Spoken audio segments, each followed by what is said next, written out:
Mexico की parliament के एक रुकन ने पार्लियामेंट में अपने कपड़े उतारकर बरहन्ना हालत में तकरीर करते हुए कहा कि आप लोगों को मुझे इस हालत में देखकर तो शर्म आ रही है, लेकिन आप लोगों को तब शर्म नहीं आती जब आप बाहर अपने मुल्क की आवाम को देखते हैं कि वो भूख प्यास से मर रहे हैं।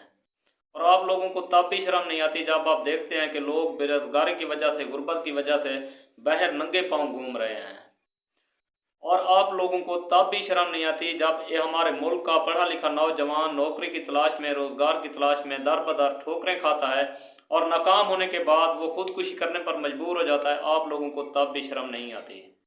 इस बंदे ने जिस तरह अपने मुल्क के अवाम की नुमाइंदगी की है और अपने मुल्क के ऐवानों को नंगा किया है, इस तरह तकरीबन आज तक दुनिया में किसी भी पार्लियामेंट में ऐसा नहीं किया गया। इस बंदे ने कहा कि आप अपने मुल्क के अवाम का पैसा खाकर अमीर से अमीर तर होते जा रहे हैं और हमारी अवाम और हमारे मुल्क के लोग गरीब से गरीब तर होते जा रहे हैं और खुदकुशी करने पर मजबूर हो रहे हैं।